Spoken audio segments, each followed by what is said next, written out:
called it an excursion. You said it would be over soon. Are you thinking this week it will be over? No, Are you but talking soon. about days? I think soon. Okay, and with respect Very to... soon. Une fin de conflit très prochaine. Devant les caméras de télévision, Donald Trump a montré une assurance déconcertante s'agissant de l'issue de la guerre qu'il a lancée en Iran.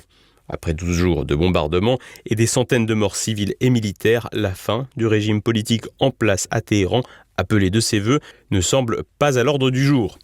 L'Iran, dans sa riposte, frappe directement des intérêts américains et les alliés de Washington dans le Golfe. Des alliés pas à la fête qui paient le prix fort de leur engagement, tandis que de son côté, l'Iran, d'apparence esseulée, peut néanmoins compter sur le soutien de ses alliés russes et chinois, comme nous l'expliquait Hervé Carès, ancien colonel de l'armée de terre et spécialiste de la gestion de crise. Alors, de la part de la Chine, de la Russie, il y a deux types de soutiens qui peuvent être mis en œuvre et qui sont probablement mis en œuvre. Un soutien logistique de la part de la Chine et de la Russie, par des voies terrestres entre la Chine et l'Iran, notamment en voie ferrée, puisqu'il y a une ligne de voie ferrée qui a été ouverte en 2025. Ensuite, par la mer Caspienne entre la Russie et l'Iran.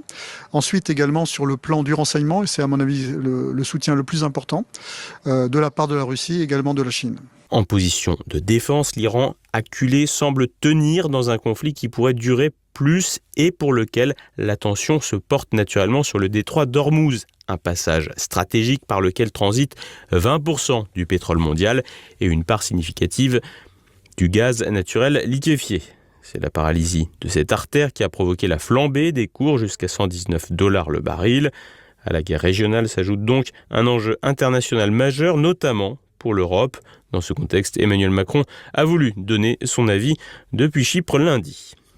Et nous sommes en train de mettre en place, et nous l'avons évoqué à l'instant aussi, une mission purement défensive, purement d'accompagnement, qui doit se préparer avec des États européens et non européens et qui a vocation à permettre, dès que cela sera possible, après la sortie de la phase la plus chaude du conflit, qui permettra l'escorte de porte-conteneurs et de tankers pour réouvrir progressivement le détroit d'Ormuz, qui est essentiel au commerce international, mais également à la circulation du gaz et du pétrole qui doivent pouvoir sortir à nouveau de cette région. Un président en fin de règne, très heureux de pouvoir communiquer sur des affaires du monde sur lesquelles il n'a presque pas de prise.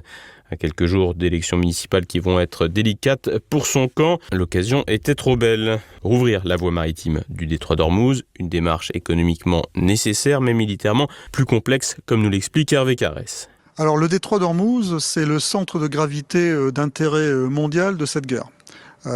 C'est le point clé de cette guerre. En l'état, ce sont les Iraniens qui le contrôlent et qui maîtrisent la circulation par la menace qu'ils font planer sur les navires qui tentent de le passer. Alors sachant qu'ils laissent passer les pétroliers qui viennent de la presqu'île de Karg, donc qui exportent du pétrole iranien.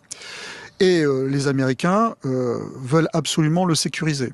La problématique de la sécurisation du détroit d'Ormuz, c'est que sur un plan militaire, ça pourrait être par une opération aéro-maritime et peut-être quelques opérations de complément terrestre de type opération de courte durée avec des forces spéciales. C'est une opération à grand risque, aussi bien sur le plan des moyens que sur le plan humain, parce que les Iraniens, comme les Ukrainiens d'ailleurs en mer Noire, ont les moyens d'agresser et de faire d'agresser et de détruire ou d'endommager des navires de surface de la flotte américaine qui seraient engagés dans cette opération. Un risque matériel et humain pour les États-Unis ou pour quiconque serait tenté de jouer le coup de force dans le détroit. Le corps des gardiens de la Révolution a de son côté affirmé que tout pays arabe ou européen qui expulsera les ambassadeurs d'Israël et des États-Unis de son territoire bénéficiera d'une pleine autorité et liberté de passage dans le détroit. Une déclaration qui ne sera pas suivie d'effet, mais qui peut peser un peu auprès d'une partie des populations civiles du Golfe. Ces États sont pour l'heure les grands perdants de la partie d'échecs géopolitiques en cours, les frappes iraniennes ayant largement montré leur vulnérabilité. La Russie, elle, tire son épingle du jeu et pourrait même bénéficier d'un nouveau coup de pouce, en effet, pour diminuer la pression sur les prix et s'éviter une mauvaise surprise pour les élections de mi-mandat à l'automne. Donald Trump a annoncé qu'il va lever certaines sanctions sur le pétrole. Sûr de son fait, Trump pourrait bien avoir lancé son pays dans une guerre longue, faute d'avoir écouté les militaires et sans avoir tenu compte de la capacité de résistance de son adversaire.